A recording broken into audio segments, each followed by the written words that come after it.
semua berharap baik-baik saja.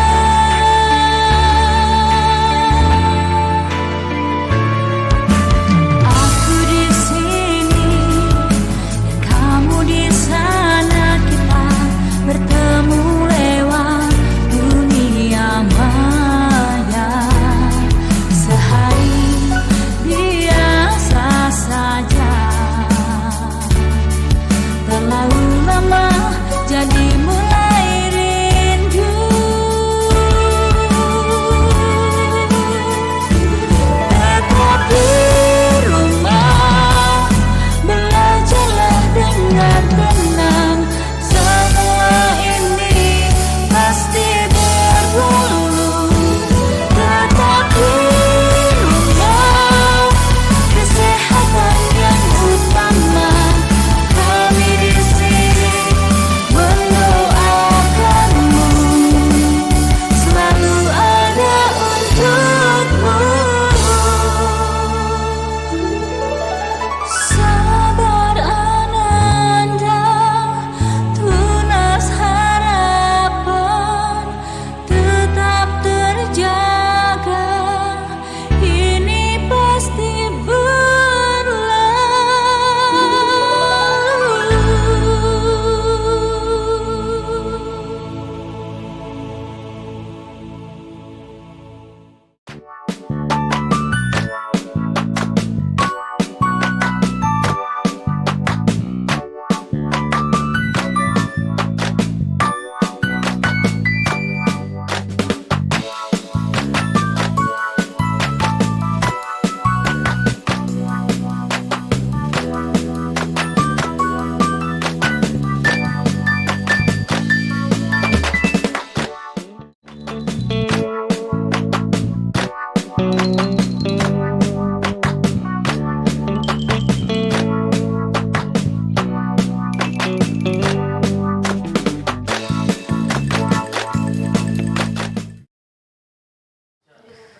Baik, bismillahirrahmanirrahim. Assalamualaikum warahmatullahi wabarakatuh. Selamat pagi menuju siang anak-anakku semuanya. Alhamdulillah pada hari ini kita semua bisa melaksanakan pembelajaran dan kita patut bersyukur kepada Allah Subhanahu wa taala, kepada Tuhan kita semua masih diberikan kesempatan sehat, kekuatan iman dan sebagainya. Sehingga pada hari ini Bapak berada di sekolah dan kalian berada di rumah, kita masih bisa tetap untuk melaksanakan pembelajaran ya. Mudah-mudahan usaha kita selama PJJ ini dengan berbagai macam media, kemudian berbagai macam tampilan dan sebagainya, itu bisa memberikan ilmu yang bermanfaat untuk anak-anakku semuanya ya. Baik anak-anakku semuanya, Bapak pengen cek dulu bagaimana semangat kalian dan jangan sampai lupa juga jargon Mekar Arum yang selalu kita sebutkan ya. SMA Mekar Arum, deket, dedeh, imet, yes, yes, yes ya. Oke, tetap tanamkan dalam hati kalian semuanya slogan kita deket, dedeh, dan imet. Walaupun secara virtual, tetapi rasa dedeh, deket, dan imet itu tidak akan terlepas di Mekar Arum ya. Bagaimana nih dengan jargon fisikanya? Mungkin tahun kemarin Bapak mengajar di kelas 11, yang sekarang kelas 12. Kita akan berbeda aja ya. Belajar fisika, belajar daring, anti boring ya. Mudah-mudahan dengan media yang ada di Mekar Arum, walaupun kita belajar daring, jangan sampai membuat kalian boring ya. Nah, sebenarnya anak-anakku semua mungkin sebelum masuk ke materi, mau belajar di IPA, mau belajar di IPS, mau belajar di negeri swasta, ya sama aja, tergantung diri kalian. Kemudian sekolah sudah berusaha untuk memberikan fasilitas yang sangat lengkap. Jika kalian tidak mengikuti dengan baik, ya percuma gitu ya. Makanya marilah kita bekerja bersama untuk menciptakan prestasi di masa pandemi ini. Bapak di sekolah, kalian di rumah ya. Baik anak-anakku semuanya, mudah-mudahan kalian semua dan juga keluarga selalu ada dalam kesehatan. Dan kita berdoa mudah-mudahan teman-teman kita, rekan-rekan kita yang sedang berada atau diberikan cobaan oleh Allah Subhanahu wa taala yang sedang sakit, kita doakan mudah-mudahan cepat sembuh ya. Oke, anak-anak semuanya, kita langsung saja untuk pertemuan hari ini masih di bab pertama ya. Karena minggu kemarin kita di Edu Learning dan ingatkan kembali yang belum mengumpulkan tugas, Dan Bapak ingatkan, kalian dianggap hadir itu ketika mengumpulkan tugas ya. Kalau hanya klik tombol presensi kemudian tidak mengumpulkan tugas, tidak memotokkan catatan, Bapak anggap tidak hadir ya. Tapi kalau kirim tugas, kirim catatan itu berarti dia mengikuti pembelajaran ya. Oke, itu yang pertama. Yang kedua, kemarin masih ada yang belum mengirimkan bukti hasil belajarnya, bukti hasil kuisnya itu belum semua. Makanya yuk silakan dikirimkan karena satu-satunya yang benar-benar objektif untuk penilaian adalah itu, hasil pekerjaan kalian ya. Oke. Kita langsung saja karena waktu kita sangat terbatas ya. Untuk bab pertama itu mengenai dinamika rotasi dan keseimbangan benda tegar ya. Benda tegar itu gimana ya? Ini benda tegar gitu kan, kuat, gak lembek, gak berubah dan sebagainya. Oke. Kita lanjut. Nah, tujuan pembelajaran hari ini Bapak harapkan mudah-mudahan dengan belajar singkat ini, walaupun singkat ya, kalian bisa memformulasikan bagaimana pengaruh torsi pada sebuah benda dalam kaitannya dengan gerak rotasi. Yang kedua, kalian dapat menghitung besarnya momen gaya. Cukup 2 indikator saja untuk pembelajaran hari ini, tidak banyak ya, karena waktu kita juga hanya 25 menit gitu kan. Nah, oke. Kalian pernah nih melihat atau berkunjung di rumah makan Padang atau di mana gitu ya.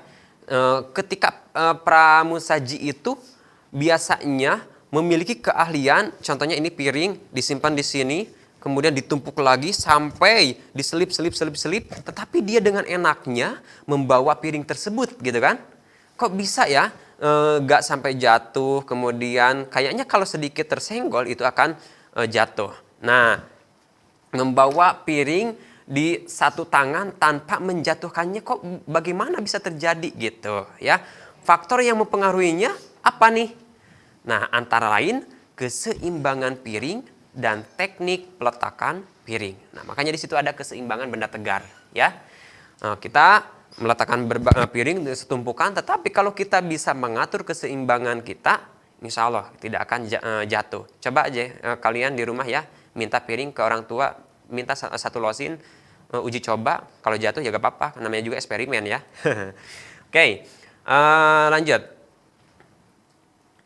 Nah, bab ini kita akan mempelajari keseimbangan benda tegar dan faktor-faktor yang mempengaruhinya, di mana ada 2 subbab, yaitu membahas tentang dinamika rotasi dan keseimbangan benda tegar. Sebelumnya mohon maaf ya, suara Bapak sangat merdu, lagi nggak enak badan ini, lagi flu ya.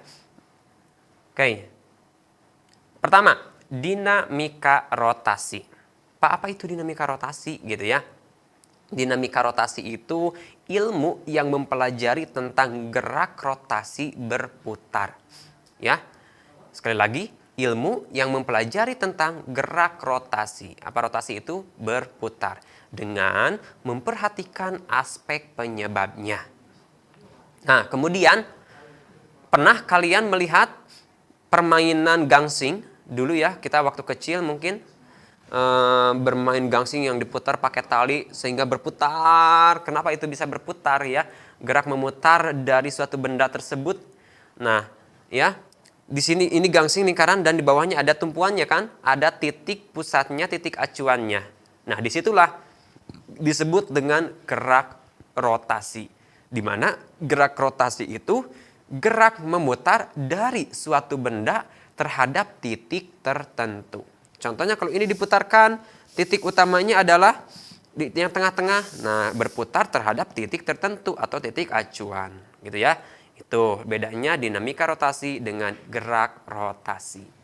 Banyak sekali contoh-contoh yang lain, nanti silakan kalian searching aja di berbagai macam sumber bagaimana contoh-contoh lagi gerak rotasi. Nah, besaran apa saja nih yang terlibat dalam gerak rotasi? Kalian belajar di fisika, jangan sampai bingung ketika Bapak bilang besaran yang terlibat dalam gerak rotasi. Apa sih itu besaran? Sesuatu yang besar? Oh tidak, gitu ya. Besaran, ada besaran pokok, besaran turunan dulu ya. Besaran itu sesuatu yang dapat diukur. Ingat, waktu kelas 10 ya. besaran itu sesuatu yang dapat diukur. Contohnya Bapak berjalan dari rumah ke sekolah berapa meter, otomatis kita ada besarannya di situ, panjang gitu kan. Nah, itulah besaran. Jadi banyak besaran-besaran yang ada di fisika, besaran pokok dan besaran turunan ya. Besaran turunan yaitu besaran yang diturunkan dari besaran pokok gitu. Ingat, panjang, waktu, kemudian massa. Nah, itu disebutnya besaran-besaran gitu ya. Nah, sekarang kita apa aja besaran yang terlibat dalam gerak rotasi? Ya. Yang pertama, hari ini kita akan membahas yaitu momen gaya atau rotasi ya. Coba lihat di PPT di sini. Mohon maaf ya, ini komputernya Bapak ada di samping. Momen gaya. Tadi Bapak di awal udah bilang, kalian belajar IPA, kalian belajar IPS sama saja akan mengkaji tentang fenomena fisika. Ya. Fisika itu sangat berkaitan dengan kehidupan kita. Banyak fenomena-fenomena dan gejalanya yang terjadi yaitu fenomena fisika, ya. Kalau dulu awalan Bapak suka gini. Kita ngupil gitu kan? Apa itu kaitannya fisika? Kita menggerakkan, ada gerak. Kita mendorong meja gitu kan? Kemudian kita naik motor, apa kaitannya dengan fisika? Kemudian ketika kita memukul meja gitu kan, apa kaitannya dengan fisika? Ada aksi, ada reaksi. Kenapa? Ketika Bapak mukul kencang, yang terasanya sakit gitu kan. Tetapi ketika mukulnya pelan, nggak sakit. Karena ini aksi dari si meja, ada reaksi. Ketika aksinya besar, reaksinya besar gitu kan. Nah, itu juga kaitannya. Kalian nonjok temen tuh gitu kan. Atau main tinju menggunakan apa ini sarung tangannya. Kenapa nggak sakit gitu ya? Karena itu kan empuk, ada impuls ya. Nah, kemudian apalagi banyak sekali fenomena-fenomena yang terjadi di alam ini kaitannya dengan fisika. Hal kecil, ketika kita bersuara di sini, kenapa bisa terdengar keluar gitu kan? Ya suara kita dirambatkan melalui udara, masuklah ke telinga gitu kan. Ternyata teman kalian lagi belajar di kelas, di pojok ada yang kentut, dut gitu kan. Nah, kok kenapa kita bisa menyimpulkan bahwa itu ada suara kentut? Karena suaranya terdengar dan dirambatkan oleh udara masuk ke telinga. Tuh kan, banyak sekali kajiannya mengenai fisika. Kalian itu jangan sampai belajar fisika itu, saya pusing nih karena hitung dan hitung. Enggak, ya. Enggak terlalu hitung-hitungan. Ya, banyak kok kita mempelajari teorinya gitu kan, manfaatnya banyak. Jangan sampai kalian benci dengan fisika tetapi sehari-hari kalian menggunakan prinsip fisika.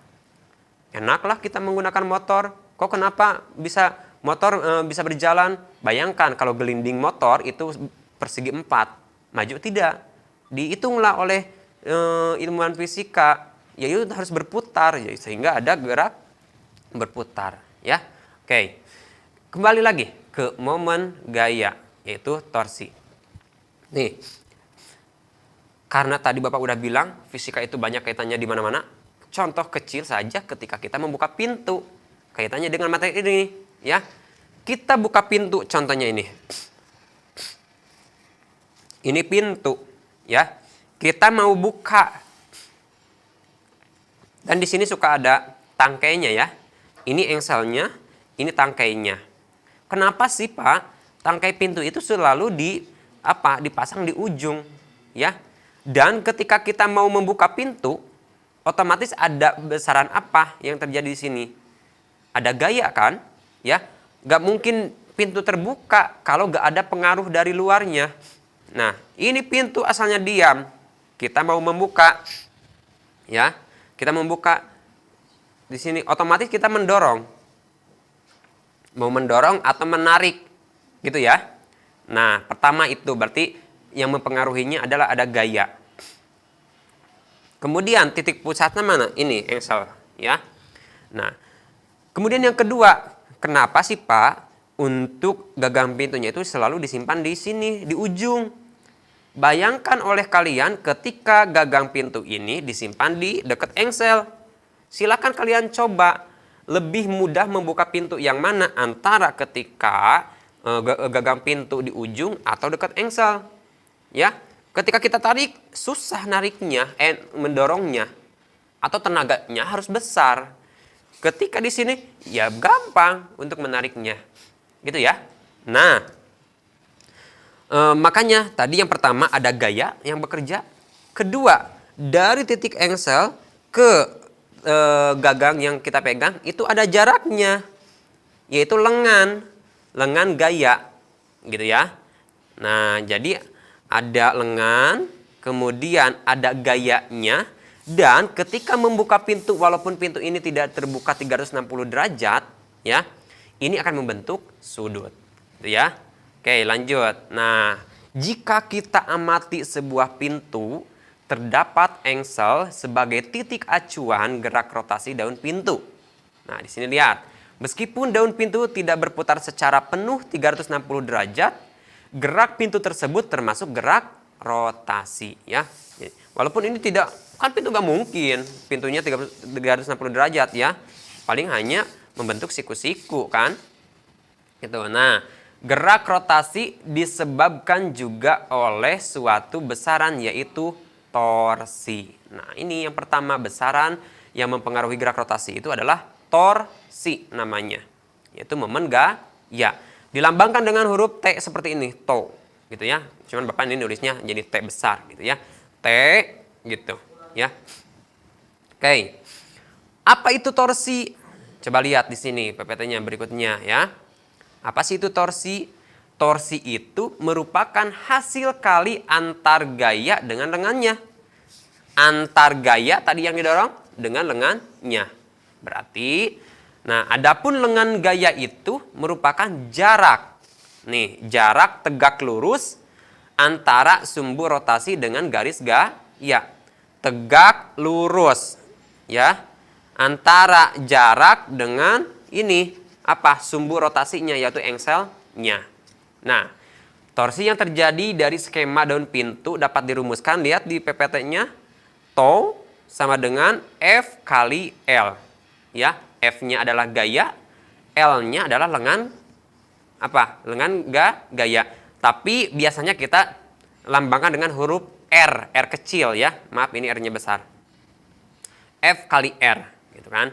Nah, sekarang secara matematis torsi dirumuskan to sama dengan F kali R sin theta. Kenapa ada sin theta? Karena ini membentuk sudut.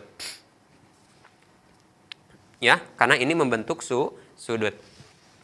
Nah, sekarang arah dari si momen gaya ini bisa positif, bisa negatif, ya. Kalau positif itu bergeraknya searah jarum jam. Ketika negatif itu berlawanan arah jarum jam, ya. Oke, ingat, jadi untuk mencari atau rumus momen gaya adalah tau sama dengan F kali R sin theta, di mana R adalah lengan gaya atau dengan satuannya meter. Awas, nah, satuan-satuan jangan sampai ketuker ya. Lengan gaya berarti panjangnya ya, jaraknya berarti meter gitu kan. Kemudian F adalah gaya, satuannya udah jelas Newton. Kemudian tau yaitu momen gaya. Karena tadi F kali R, otomatis N kali M ya untuk satuannya. Jadi momen gaya Newton meter. Untuk theta yaitu sudut antara R dan F ya. Oke, kita lihat contoh soalnya. Nah, di sini sebatang plastik dipengaruhi 3 buah gaya berikut. Ya. Sebuah batang plastik dipengaruhi 3 buah gaya berikut. Ada titik A, titik B, dan titik C. Ya. Nah, diketahui FA sama dengan FC, yaitu 10 Newton. Berarti gaya di titik A berarti FA.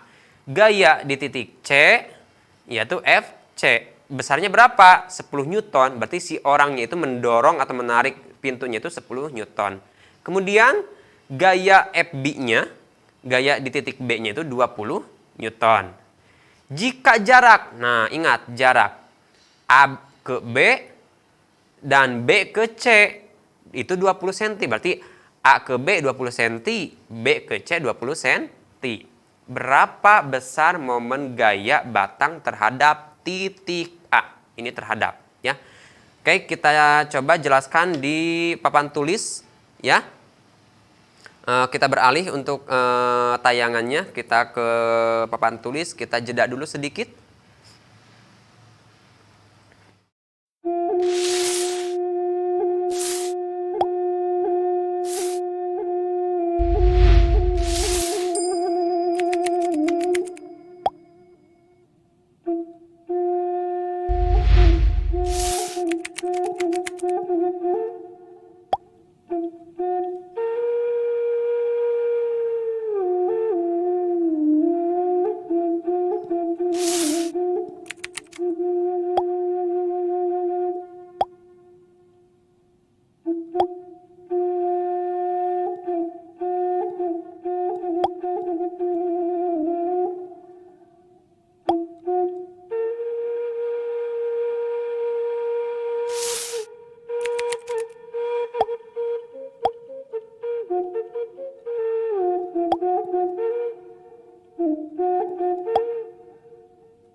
Batur jenuh balarea, hayu urang nyupri ilmu di sekolah nu kememet mekar arum anu tangtuh.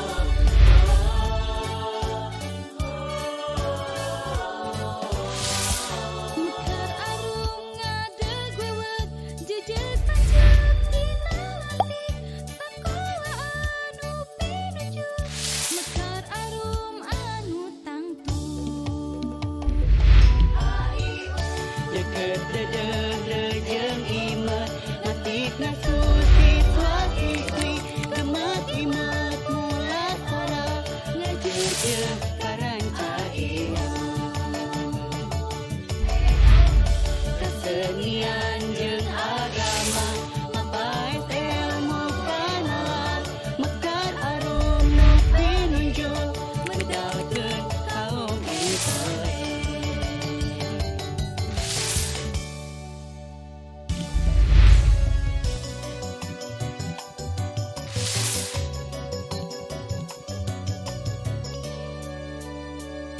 Deket dedeh jeung inget ngatik ngasuh siswa siswi gemet imet mula sara ngajeujeuh karanca geean.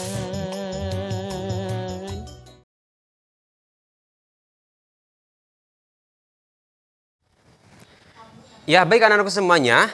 Tadi ada satu contoh soal, ya. Boleh dilihat di papan tulis. Sebatang plastik dipengaruhi 3 buah gaya. Ini kita gambarkan adalah sebuah atau sebatang plastik, ya, di mana ada titik A, titik B dan titik C, ya. Dan ini tiap titik ini akan mengeluarkan gaya masing-masing. Di pertama ada FA gaya di titik A, kemudian FB gaya di titik B dan FC gaya di titik C, ya. Kemudian tadi di soal diketahui FA sama dengan FC, diketahui FA sama dengan FC, ya. Kemudian boleh ditayangkan untuk ininya. FA, FC yaitu 10 Newton. Nah, kemudian FB yaitu berapa Newton di sini? 20 Newton, ya. 20 Newton. Kemudian jika jaraknya, sekarang jarak berarti RA jarak A ke B. Oh, berarti ya. Bentar. Oke, A ke B sama dengan B ke C, kemudian 20 cm, ya. Nah, A ke B itu sama dengan B ke C, berarti R-nya, ya, yaitu 20 cm. Kita rubah ke mana? Ke meter, berarti 0,2. Nah, yang ditanyakannya itu apa? Torsi, yaitu momen gaya. Nah, ini karena banyak gayanya, ya. Oke, lihat lagi di PPT juga, ya. Nah, berapa torsi yang terjadi pada plastik ini? Tetapi ingat di situnya terhadap titik A. Otomatis gini, ini titik A. Si gayanya itu akan berputar ke sini. Lihat arahnya. Yang diamnya adalah titik A, ya. Berarti ini si FC ke sini, si B ke sini, si A ke sana. Nah, ini menentukan juga untuk plus atau minusnya. Ya, arah apa si momen gaya ini. Jadi nantinya itu akan positif atau negatif, ya. Jika diputarkan, contohnya ini adalah plastiknya, set, berarti ke sini berputarnya, ya. Gitu. Oke. Berarti kita jawab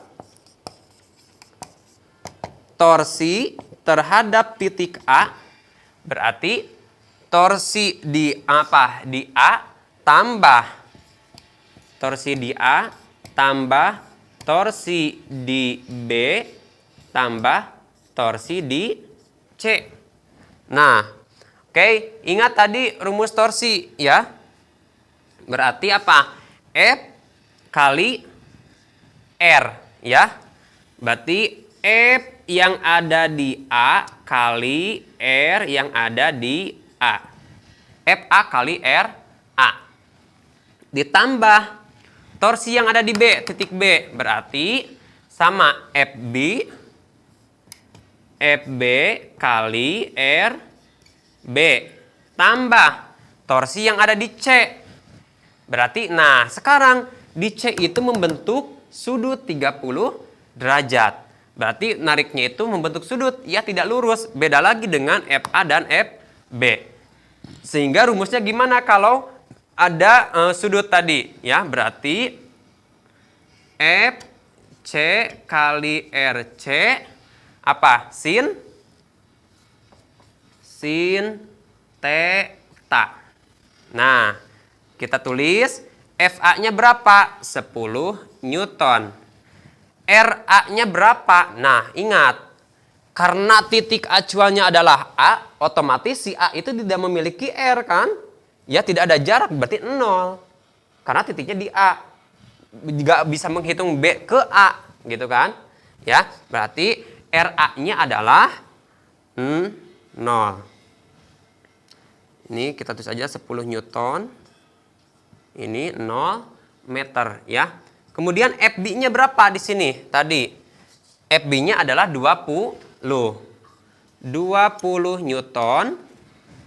Kemudian jaraknya gimana? B berarti ke A. Ya, tadi jaraknya itu adalah 20 cm.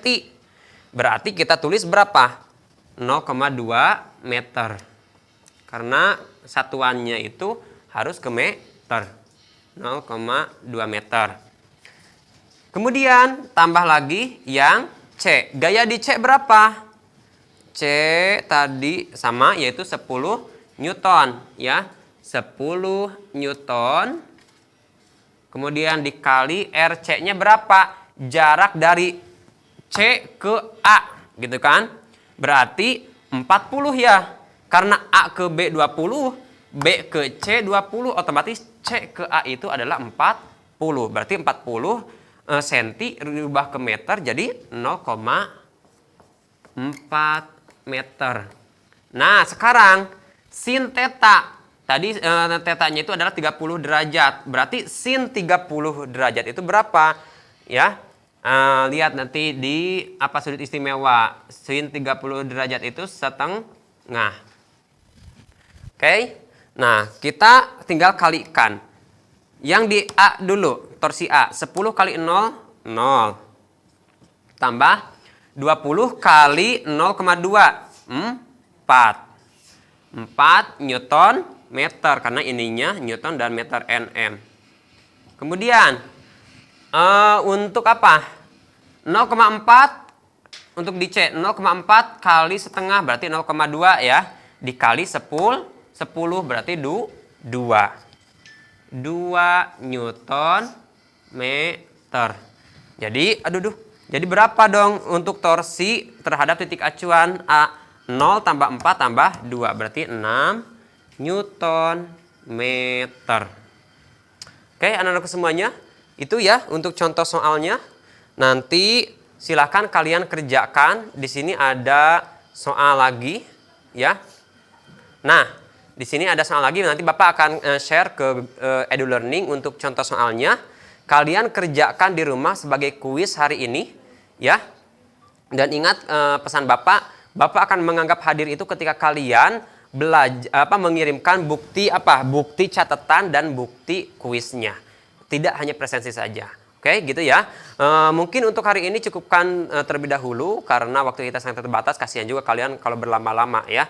Untuk lebih memahaminya lagi silakan kalian cari-cari lagi soal-soal yang berkaitan dengan torsi ya. Semakin kita berlatih, insya Allah akan semakin bisa. Oke, terima kasih untuk pertemuan hari ini. Sampai jumpa di pertemuan berikutnya. Konon katanya kita akan 2 pekan ya, akan tanggal merah, tetapi jangan mengurangi semangat kita untuk tetap belajar. Oke, terima kasih, tetap semangat dan tetap di rumah saja.